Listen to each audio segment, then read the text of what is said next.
wabarakatuh. Perkenalkan, nama saya Robi Jasman Hedi, NIM 18087159. Baiklah, saya di sini akan mempresentasikan materi tentang macam-macam sistem olahraga dan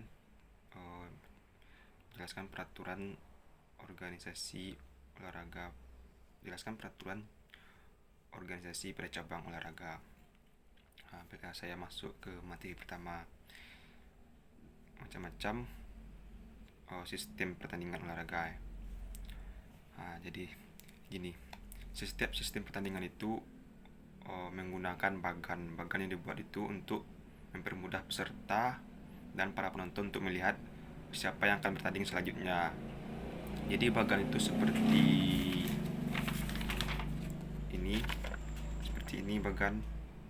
ini bagan sistem tunggal.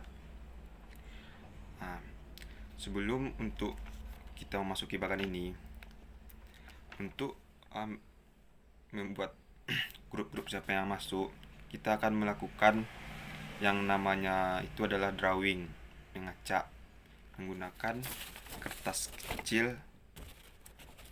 Seperti kertas kecil ini yang dikasih angka sesuai bagan, huruf, misalnya ini A, B, C. Jadi kertas ini digulung, yang isinya itu adalah yang isinya huruf dari A sampai H, di sini sampai H. Setelah itu para peserta atau pelatih mewakili dari timnya maju ke depan untuk mengambil lot ini. Setelah diambil lot ini, apa yang tertera di sini, misalnya A, grupnya di A, maka timnya akan dibuat di A juga di sini. Inilah guna bagannya. Untuk macam-macam sistem pertandingan, kita mulai dari sistem gugur. Sistem gugur itu sistem yang sangat menguntungkan karena tidak memerlukan banyak biaya, efisien waktu, tidak perlu menggunakan waktu yang lama. Ini sistem gugur. Kelompok A dan B bertanding. Ketika menang yang A, maka yang A ini akan lanjut ke babak selanjutnya, babak perempat, dan yang B ini akan gugur. Itulah sistem gugur. Begitupun selanjutnya sampai ke bawah, sampai mencapai puncak. Kalau yang sistem tunggal itu adalah banyak peserta dikurang satu pertandingan. Itulah hasil berapa babak pertandingan. Ini ya sistem tunggal. Ini kan ada 8 peserta dikurang 1, jadi ada 7 babak yang akan dilakukan. Itu yang namanya sistem tunggal. Untuk sistem gugur dengan bye. Sistem gugur dengan bye itu seperti gini. Ini kan sudah terbentuk bagan. Di sini ditulis ada A sampai H. A sampai H ini ada 8 tim. Tetapi panitia membuat ini tidak sesuai dengan jumlah peserta. Yang ada cuma 7 peserta. Berarti dari A sampai G yang terisi. Jadi H ini tidak ada.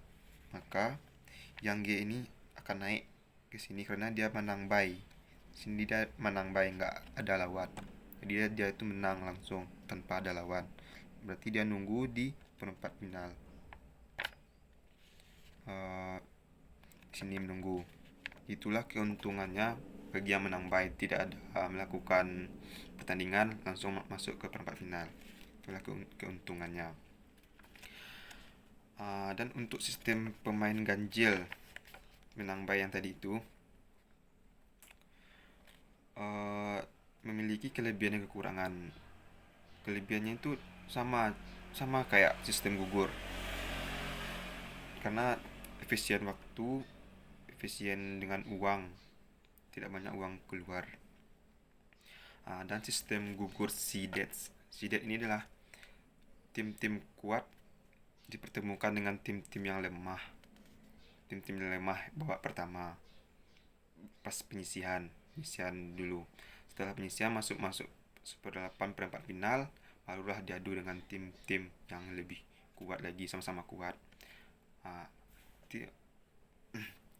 Sistem permainan gugur seeded ini memiliki kelebihan dan kekurangan. Kelebihannya apa? Nah, jadi gini.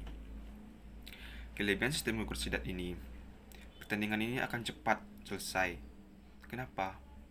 Karena pemain yang tangguh diadu dengan pemain yang tidak tangguh akan berakibat kepada pertandingan yang tidak memiliki daya tarik gitu, karena lawannya itu tidak sebanding, jadi pertandingan itu kan cepat usai. Kenapa? Karena mungkin ada tim sebelah menyerah karena tidak sanggup lagi melakukan pertandingan atau sudah tahu hasil dari pertandingan tersebut.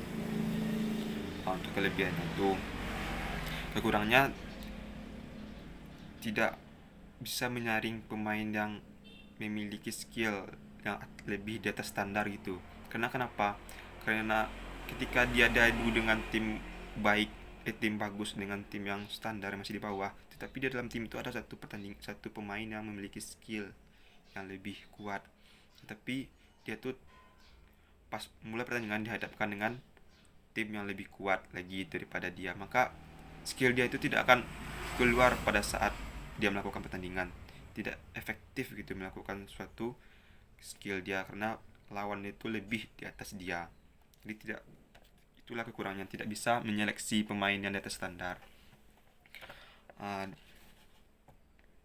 Dan untuk kelebihannya itulah mempersingkat waktu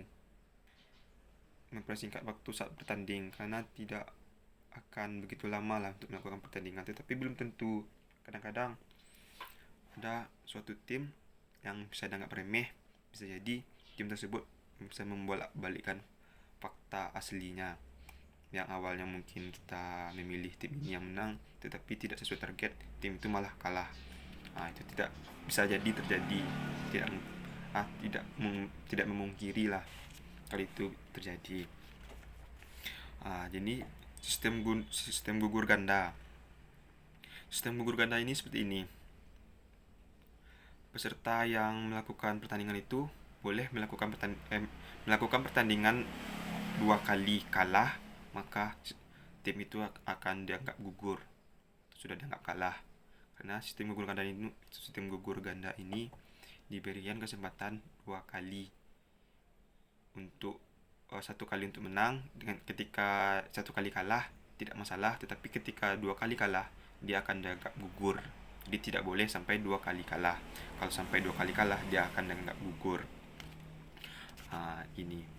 Dan sistem organisasi yang paling lama itu, sistem pertandingan yang paling lama itu adalah sistem kompetisi yang biasa dilakukan untuk kompetisi dunia seperti ini.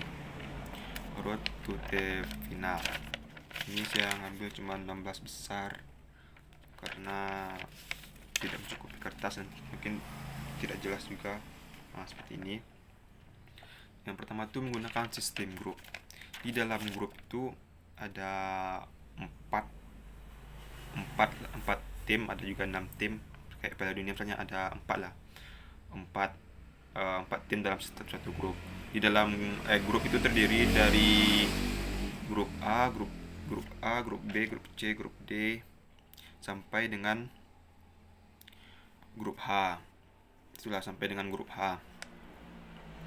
Di dalam satu grup itu ada 4. Di dalam 4 itu mereka tuh pasti akan bertemu semuanya. Pasti akan bertemu ini.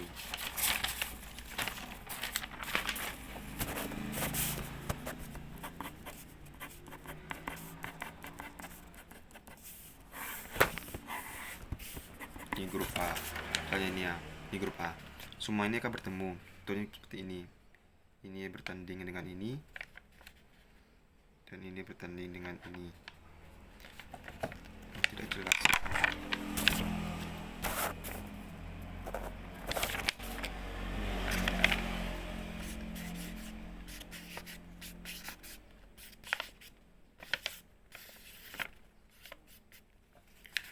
Ini grup A. Yang ini bertanding dengan ini bertanding dengan ini, dan ini bertanding dengan ini juga, dan ini bertanding juga dengan ini. Pokoknya semua ini akan bertanding, akan bertemu. Jadi di sini penilaiannya, yang menang itu mendapat 3 poin, seri atau imbang mendapat 1 poin, 1 sama. Kalau gugur 0 poin. Jadi ketika di sini ada kelebihan dan kekurangannya. Apa kelebihan kekurangannya? Mari kita lihat ya. Untuk kelebihannya itu kita bisa bertemu semuanya, semua tim itu dapat bermain, itu kelebihannya. Dan bisa menunjukkan skill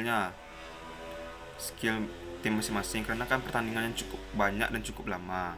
Dan kekurangannya itu adalah waktu yang lama untuk melakukan sistem kompetisi ini.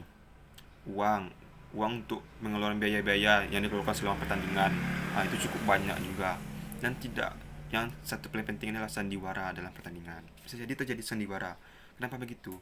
Ketika tim yang satu ini, 1, 2, 3, 4, 1, 2 ini, dia menang, tim satu menang, satu dapat 3 poin, yang ini dapat 0, yang ini menang yang nomor 4 dapat 3 poin, ini 0. Dan ini pertandingan, pokoknya bisa jadi sandiwara itu seperti ini. Ketika tim 4 dan 1 ini memiliki poin sama, 6 sama 6, dan ini kan belum bertanding. Misalnya terakhir ini pertandingan kan, kalau dikalahkan yang si 4 ini, maka poinnya itu akan tetap 0. Ini mungkin 5 lah, 5. Ini 6, 5 ya, ini 6, ini 5, ini 6, poin ini 5, yang ini 6. Ketika yang si nomor 4 ini main dengan nomor 2, dan si nomor 2 ini tahu kalau poinnya lebih besar itu nomor 1 kan. Ini pertandingan terakhir. Kalau si 2 dengan si 4 ini bertanding, dan si 2 ini berusaha untuk mengalahkan si 4, maka yang akan maju ini, yang maju ke babak yang selanjutnya itu si 1. Kenapa si 1? Karena poinnya itu 6. Kalau dia kalah, otomatis poinnya tetap 5. Dan begitu pun sebaliknya, kalau dia kalah dan menang si 4, maka poin ini akan tambah 3. Jadi 8, ini 6, maka si 4 ini akan maju. Seperti itulah sandiwara dalam pertandingan bisa terjadi, karena poin itu bisa diotak-atik lah oleh para pemain. Itulah yang kelebihan dan kekurangan sistem gugur. Karena banyak sandiwara dalam pertandingan, tahulah mana Piala Dunia. Dan untuk peraturan organisasi, sesuai dengan peraturan peraturan pemerintah nomor 17/2007, induk cabang olahraga adalah organisasi olahraga yang membina, mengembangkan, dan mengkoordinasi satu cabang atau jenis olahraga atau gabungan organisasi cabang olahraga dari satu jenis olahraga yang merupakan anggota federasi olahraga. Federasi itu anggota selanjutnya oleh olahraga internasional yang bersangkutan. Itulah peraturan organisasi internasional. Dan untuk peraturan organisasi nasional dapat kita lihat dalam peraturan Presiden nomor 95 tahun 2017. Yang peraturan itu, dalam peraturannya adalah, dalam pengelolaan keolahragaan, masyarakat dapat membentuk induk organisasi cabang olahraga dan induk organisasi olahraga fungsional, memiliki fungsi sendiri. Dan setiap induk organisasi cabang olahraga atau induk organisasi olahraga fungsional tersebut, sebagai dimaksud pada ayat 1, harus memenuhi standar pengelolaan organisasi keolahragaan, mencakup persyaratan dengan memiliki setiap olahraga itu harus memiliki, yang pertama itu akta pendirian yang bersifat autentik, akta identitas, anggaran dasar dan anggaran rumah tangga itu ADART. Di dalam ADART itu semua aturan itu sudah tercantum di dalam ADART yang harus dipatuhi oleh organisasi tersebut. Nomor produk wajib pajak NPWP. NPWP itu adalah pengenaan pajak terhadap organisasi tersebut jika misalnya dalam suatu pertandingan itu dia menang. Setiap pertandingan pasti memiliki potongan pajak. Misalnya dulu saya juga pernah kena potong pajak pada saat Popda juara tiga itu dipotong pajak, harus ada dipotong pajaknya untuk suatu pemerintah, pajak pemerintahan. Itulah guna NPWP. Struktur dan personalia yang kompeten. Struktur itu struktur organisasi, suatu organisasi, misalnya siapa ketuanya, pembimbingnya, pelatih, atlet, staf-staf lainnya, itulah strukturnya. Dan program kerja terus jelas. Program kerja itu sudah tercantum di ADART-nya. Situ tuh sudah lengkap semua. Itulah kegunaan ADART. Suatu organisasi tanpa ada ADART berarti itu bukan organisasi. Itu seperti cuman ada klub-klub atau tidak memiliki tujuan. Karena suatu organisasi itu sebuah organisasi dia harus memiliki ADART. ADART itulah tujuan mereka, apa sih tujuan mereka tercantum di dalam ADART. Sistem administrasi dan manajemen organisasi keolahragaan. Nah, sistem organisasi dan manajemen ini, sistem administrasi itu sistem keuangannya, staf-stafnya, pokoknya seluruh surat persuratan itu jelas di dalam organisasi. Dan kode etik organisasi, ya, memiliki kode etik. Kode etik itu misalnya tidak ada yang menduplikat atau organisasi yang ingin kayaknya itu menduplikat lah, ingin menyerupai ya. Tapi karena ada kode etik ini, inilah organisasi yang sebenarnya memiliki kode etik yang tidak bisa diduplikat orang lain. Mungkin itulah presentasi yang dapat saya sampaikan. Kalau ada salah dan janggalnya saya minta maaf. Saya akhiri dengan Assalamualaikum warahmatullahi wabarakatuh.